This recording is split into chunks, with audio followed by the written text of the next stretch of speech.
Now let's hear viewpoints from both sides of the aisle. We welcome Austin Barbour and Brandon Jones to our MPB studios. Austin is a Republican strategist and founder of the Clearwater Group. Brandon is an attorney and a former Democratic member of the Mississippi House. Welcome back, gentlemen. Good to have you with us, as always. Thanks. Yeah, good to be here. Welcome back, Austin. Thank you. And also, we had quite a scare with the Lieutenant Governor earlier this week. It was a relief to hear him joking about it so soon after he collapsed there at the podium. Yeah, it was scary. I mean, my goodness, no matter who the person is, you see something like that. I felt terrible when I first saw it, and just my stomach hurt. It's like, oh my goodness, that was so scary. I mean, anybody of any age, you faint, which is essentially what it looks like he did. You fall, you may hit your head, but thank the Lord that none of those things happened. He's a tough guy. He was there right back the next day at work. Probably would have, been ready to go back, just an hour later. So the good news from his office that I think we all saw was that it looked like he had a fainting spell, and he blamed it on dehydration. Yeah, which he's a big runner. I mean, we live in the same neighborhood, so I see him running all the time. So I get dehydration, and maybe he didn't have the best kind of diet for a couple days leading up to it. Can happen. Yeah, I understand he was walking around a little bit. No, I'm with you. It was scary. I think each of us here have known the Lieutenant Governor for quite a while, and and we get to know these people outside of their official roles, and I have great admiration and consider him a friend. So I hated to see it and wish him. It sounds like he's fully recovered, that everything's fine. It's a reminder though too. These are people. We have this show, and I'm probably the most guilty of this. I like to tee off on these guys, and I get mad at them about some of the decisions they make, and I don't agree with any of them over there all the time. But we have to remember these are stressful jobs. The ones who take public service seriously, it's a big commitment. And he does. It's very much a full-time commitment, and the stress is great and the challenges are great, and every once in a while it's probably helpful to step back and say, these are human beings, same issues we all got, and you lock your knees and you stand at a podium for a long enough time, any one of us can tip over. So I'm glad he's doing okay. Let's move on to tax reform. Austin, it looks like this is an issue, now that we've got the Senate bill on the table, it's an issue we're going to be talking about for quite a while that appears to be maybe the dominant issue of this session. Yeah, and all three chief leaders of our state government, the governor, the lieutenant governor, and the Speaker of the House, are all on the record of saying, hey, we want tax reform. We want, to do some things that we believe are good for the state of Mississippi. They all have different ideas. Certainly the House has got a different idea than the Senate's got a different idea. Excuse me, that didn't sound right. The House has a different idea than what the Senate is proposing, and vice versa. But this is the good thing about debate, particularly on an issue like this that really matters. And of course, the Senate bill passed out of committee yesterday. I'm sure there was a couple of no votes, but I'm sure it was by an overwhelming majority. I hadn't seen that debate yet. I know Senator Harkins would have passed it out of finance yesterday. So it's going to be interesting to see what happens. There are a lot of different variables of both bills, and this is going to be a debate that will be worthy of its nature, and I know it'll be good for Mississippi once we get to the end of the track on this, Brandon. You're way off on this one. Well, you're shaking your head now. Yeah, you're way off on this one. Look, this is a solution in search of a problem. I wish we were not spending so much time talking about this. No one is calling the Capitol asking for this. No one is lining up. This is a made-up thing by a group of politicians that is going to, in the long run, be harmful for the state. If you take the House version, it means we go broke quicker. If you take the Senate version, we go broke after a few years. We've seen states that have gone down this path before, Kansas and Louisiana most recently. Not great. The reason that our coffers are full right now are because of one-time money from the federal government dating back to COVID, which has come in as late as this year. It's not going to come back in that same fashion. And our revenue this year is about $81 million short of what it was predicted to be. So we're going to have a hard time paying our bills, which means people are going to get less in terms of the services they rely on. And here's the other thing about it. There are going to be more people who see tax increases. You know, there are a lot of people, elderly and other folks, who don't pay income tax right now. And they're going to get hit at the pump, and they're going to get hit whenever they buy, goods and services. So what this essentially is a tax hike for some people. And I think you can also expect in many municipalities and counties to see taxes go up as a result of the state taking in less tax dollars. So it's a tax shift. So it's a tax hike, it's a tax shift. It's a boondoggle. The people who are going to bear the brunt of this have the least amount of money to give it. And it's just bad economic policy. I hate that we're spending so much time on it, but you guys are right. It is the issue du jour over there. Yeah, I never think cutting taxes is a boondoggle, but I always love the debate with you, and we'll have, what is it? We got 5 more, 6 more weeks of this debate. Because it's gonna take 6 weeks. This thing's not gonna. They're not gonna agree next week. This thing's gonna go to conference, and it's gonna. Both sides have very strong opinions. The governor's got strong opinion. Yeah. And we'll get into the details because there are differences in how they're approaching this. Absolutely. And I would say bad and worse, but maybe we'll talk about it. We'll see. Details matter. House Bill 849 is the one that would essentially let advanced practice registered nurses, that includes nurse practitioners, practice independent of a doctor, the way it's required now. You think this would be a good thing, Brandon, for Mississippi?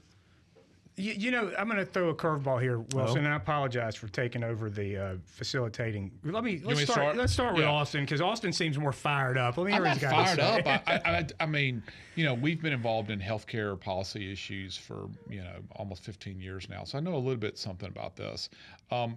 And listen, what this bill would do, okay, the way the process works now, if you're a nurse practitioner, if you give up your journalism job, Wilson, and you become a nurse practitioner, you can go practice. You can open up your own practice anywhere in the state that you want to, but you are required to collaborate with, Dr. Brandon over here.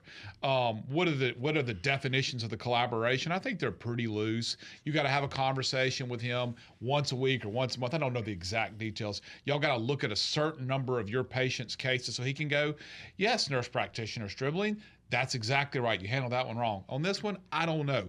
Collaboration is a good thing because it keeps the doctor involved in the process with the patient. Doctors go to college, go to school, and get trained for 12 years. Nurse practitioners go to school and get trained for 4 years. Are nurse practitioners essential for the continuation and access to care in Mississippi? Absolutely. The same with CRNAs in the anesthesiology world. Nobody is arguing that. What I'm here to stand up on the soapbox for is to say we do not need to remove full collaboration. If a nurse practitioner wants to practice in Boonville and collaborate with a doctor in Biloxi, he or she can do that. Same with a CRNA. But they got to have a conversation with, someone with the most amount of education in their possible field to say, hey, just look over my shoulder so that we can make sure patient care is still held at the highest standards. I'll stop there. I want to make sure that nurses listening to the program know that was Austin Barbour. And I said they play a tremendously huge role in the state. We cannot have a thriving healthcare practice in Mississippi that reaches every corner without nurse practitioners. But that doesn't mean that they should be able to go see patients and make determinations about patients without some kind of collaboration with a doctor. I'm sorry, I 100% believe that. The same as I was saying, I'll tee you up here, so you'll like this. I don't want to go to freaking court with a paralegal. I want a lawyer. I do not think that a paralegal should be able to go practice law without a lawyer. Does a paralegal play a tremendously important role in law? Absolutely. I'll stop there. Is that a fair analogy, Brandon? May not be. It's not apples. Anytime that you get Austin singing the praises of the legal profession, I think it's a good day on public radio. I love lawyers. Brandon's a lawyer, by the way. Some lawyers. I think this is where I would take exception to some of what Austin said. We need to acknowledge that these nurse practitioners are people who have a not just a nurse. They've gone on and gotten a master's degree. They are board certified, accredited. They have to pass a lot of standardized federal tests in order to get to where they are. And under this bill, they would not just be cut loose. This is only after 8,000 hours of service and care. And so that's extensive. To put that in some type of context, we're all familiar with the work of Malcolm Gladwell and his tipping point. He says 10,000 hours makes you an expert in something. So what we're talking about here is a significant amount of time dedicated. But that's still only 2 years. If you just do the math, 40 hours a week, my Ole Miss math gets me to about 2 years. But it's extensive. And then look, you have to look at the cost and the protectionism that's going on here. Doctors are making a lot of money off of this deal. They get about 10% of what the patient is paying. From what I'm hearing, that's about $1,000 to $5,000 for these nurse practitioner practices. Those costs are passed along to the patient. And let's face it, from what we can see, this doctor overview is not that rigorous. It's kind of a rubber stamp. And so I think doctors might be making a little more out of this oversight than they want. It might have more to do with their bottom line than it does patient care. But this is what I want to say also. Okay. I don't like the framing of this issue as a nurse versus doctor. 100% agree. And here's why. I agree with you. We need both. Need both. But what I want to say to both of them is that we have healthcare deserts in our state. Yes. We have places that they can't get a doctor and they can't get a nurse right now. So, Brandon, do you think the nurse practitioners are all dying to go run to Issaquah County? Is that what this is about? Well, give me the freedom to not have to collaborate so I can go to Benton, Mississippi, where I grew up. That is not what this is about. It makes it more likely. This bill has a couple things in it that make it more likely Issaquah County would have more health alternatives. Okay. And so what you do is you create a situation where these highly trained, highly certified medical professionals, and I agree that they are, can continue to see patients as they do now, but just now without the added red tape and bureaucracy of this check. But then here's another thing. There's 100 rural doctor scholarships that are included within this bill. And so I think the bill as a whole actually makes it more likely that our rural parts of the state get coverage and care, and then lower cost, Austin, because a lot of people see nurse practitioners. In fact, those of you listening to me, you have been treated by a nurse practitioner if you've gone through any type of significant medical situation or just a trip to the doctor's office. Well, right now, you're paying more for those standalone nurse practitioner places because they're having to make up for what they have to pitch to a doctor that's looking over their shoulder. They're having to pay for the expenses to have to collaborate. I think it's worth it. Now, listen, there should not be doctors that are out there taking advantage, and I'm sure that there's a small number of this, that there are doctors that are taking advantages of nurse practitioners by overcharging them for this. Listen, I have to say this because I know we may be short on time. Hattiesburg Clinic, okay? They are the largest specialty clinic in the Southeast, based right there in Hattiesburg, Mississippi. Hundreds of doctors there. I think it's like 2 or 3, maybe 400 doctors. They did a study. It was like a 3 or 4 year study about 5 years ago, 3 or 4 or 5 years ago, where they dug deep into this. They employ a lot of doctors, a lot of nurse practitioners, CRNAs, so on and so forth. They came back with a study that said, we do not need to do this. We do not need to remove the collaboration aspect, meaning the nurse practitioner must have some kind of conversation with a doctor.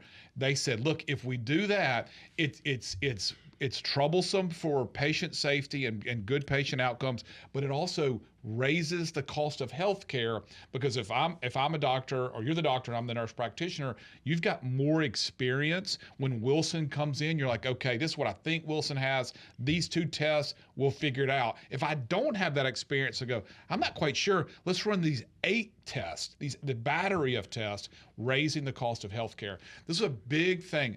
I don't know as much as Hattiesburg Clinic, but I really, really trust him. This is a great debate. I totally agree with you. Let me say one more thing. I'm very passionate about this. I don't know why. I'm not a doctor.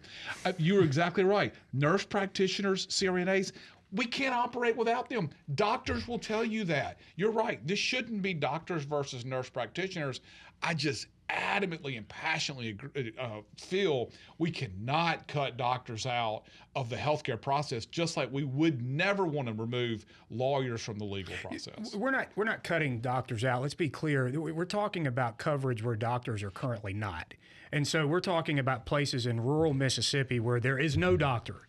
and where there might be the possibility of a nurse practitioner and the way that might change health outcomes for that region. And it is about health outcomes. And I got to gig you a little bit. Okay, I mean, a group of doctors released a study that said we don't need to allow nurses to do their practice without consulting doctors and paying them. That's not that shocking. I understand. I mean, of course, we could anticipate that conclusion. Fair pushback. But let's say this. Under this bill, if we were to pass it, we would be joining a majority of states in the country. Most states allow nurses to do exactly what is contemplated under this bill.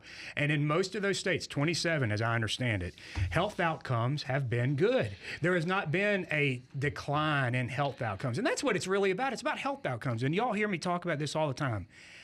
I take umbrage with doctors who were not as vocal as they should have been about Medicaid expansion, which is the biggest game changer for their profession, as could be possible for a state like Mississippi. We're part of a very small group. So we got Mississippi doctors that didn't raise all kinds of hell about passing Medicaid expansion. And now they don't want to allow nurse practitioners to practice up to the fullness of their training. And to me, it's like, well, guys, what do y'all want people? We mentioned Issaquah County earlier. What do y'all want them to do? I mean, it's just either go to an emergency room or walk it off, I guess. But Brandon, just real quick, and I know we're short on time here. This is my second time I've said this. There's nothing preventing a nurse practitioner from going to Issaquah County right now, to Indianola, to Inverness, to Isola, wherever they want to go up and down Highway 49. They can go do that right now. They absolutely can go do that right now. They just have to collaborate. And there are only 5 states. The 27 states, as you know, with legislative stuff, there's a bit of nuance. There's only 5 states in the country that would allow this, which is the full opt-out, no collaboration: Alaska, Oregon, Montana, Delaware, and New Hampshire. So you and I are agreeing on a lot of this. Pretty healthy states. I mean, except for Alaska. The rest of them have pretty good health outcomes. Anyway, fun debate. A good discussion. You're wrong, but what doctor is taking you out to lunch after today's program? I don't even hardly know any doctors. Well, if they were listening, they got an earful today, and one of the few places where you can have an in-depth discussion about issues you might not hear about elsewhere, right here on At Issue. Gentlemen, thank you. Always good to have you. Always good to have a good debate. This has been At Issue, a weekly discussion about the 2025 Mississippi legislative session. You can hear At Issue every Friday night at 6:30 during the session on MPB Think Radio. You can also subscribe to our At Issue podcast, which features extended versions of our roundtable discussions and featured interviews. And if you'd really like to see what we all look like, you can catch the video versions of our roundtable and interviews at mpbonline.org and on YouTube. At Issue is a production of Mississippi Public Broadcasting. I'm Wilson Stribling. From all of us at MPB, we thank you for joining us.